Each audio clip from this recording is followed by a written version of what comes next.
Qartë. Megjithatë, doja më zbulove dhe disa elemente të tjerë se kisha pyetje edhe për historikun familjar, që doja t'i bëja direkt pas Evës, po e diskutoj pak me Evën pjesën ligjore gjithashtu. Çfarë ndodh tashmë me autorin e dyshuar të ngjarjes, atë i cili me sa duket nuk po e themi më, nuk po i referohemi më i dyshuar, po tashmë i konfirmuar edhe siç duket nga kamerat në fjalë. Çfarë ndodh me Nikolaqin, Eva? Sa rrezikon ai? Çfarë ndodh me fëmijët, pa çka se fëmijët janë të një moshe madhore, do me thënë të gjitha kushtet flas për të analizuar dhe përsa i përket dhe shëndetit mendor të autorit në fjalë. Si që tha më parë, koreksisht dhe gazetarja, ati është kontestuar pra i një vrasje me paramendim, me rrethana rënduese të lidhjes familjare, me rrethana rënduese të mizorisë së kryerjes së krimit. Në këtë rast, ligji italian parashikon një dënim jo më pak se 21 vjet, por me rrethana rënduese që janë kontestuar personit, ai mund të arrijë deri në një burgim të përjetshëm. Pra me këto rrethana rënduese, nëse ai nuk do të ketë për shembull në një moment të dytë mbas pericjes, do të them psikiatrike që do t'i aplikohet personit që është të kërkuar nëse nuk gaboj nga avokati i tij, nuk do të ketë pra ulje për rrethana të tjera pasi ne jemi në një fazë paraprake, pra hetimet janë në vijim. Nëse nuk do të ketë një ndryshim të akuzave, ai mund të rrezikon nga një minimal në 21 vjet deri në burgim të përjetshëm.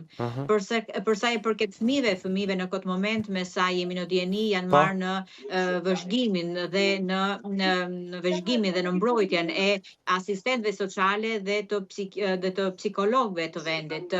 Pra janë marrë masat paraprake përsa i përket fëmijëve, janë ndjekur dhe janë, domethënë shteti është përpjekur që t'i japi një mbrojtje fillestare pasi është një krim që, do të thënë, siç e mendojmë dhe ne, siç mund ta imagjinojmë, është shumë prekës për këto fëmijë, të cilët janë në një moshë madhore, por janë në një moshë që do të jetë delikate. Po kur thua për shkakun që në Itali duhet marrë edhe atë ndihmën në pranë psikiatrëve, pranë mjekëve të cilët janë të fushës të specializuar. Nëse personi në fjalë, duke qenë se në Shqipëri është ndryshe, por prandaj duhet kuptoj edhe pak ligjin shqiptar. Çfarë ndodh me personin në fjalë nëse kategorizohet si një njeri me deluzione? Pra, nëse ka patur deluzione të thella, për faktin se siç po përmendte Alba, ka rrethuar dhe ka mbyllur frigoriferin për frikës se viktima në këtë rast dikur ka dyshuar që do ta helmonte, pra gjitha këto fiksimet e tij deluzionale. Çfarë ndodh me një person të tillë? Shkon për një spitali, kryen një dënim në një burg të posaçëm? Atëre, ai në këtë moment duhet të kemi fillimisht do të kemi, domethënë, analizën psikiatrike nga ana e doktorit, prandaj domethënë në këtë moment e kam të vështirë që të shprehem.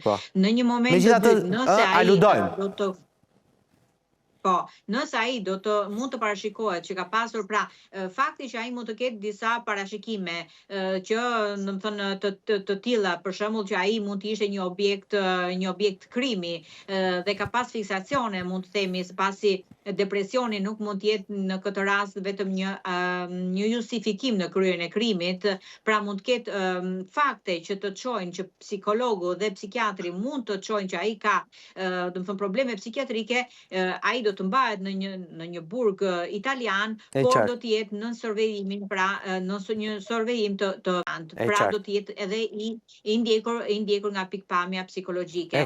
Por nga një anë tjetër, gjatë me sa jemi në dieni, gjatë rrëfimeve që ai ka dhënë domethënë që janë marrë që ai ka dhënë sot, prokurori ka konstatuar se ai ka qenë shumë preciz.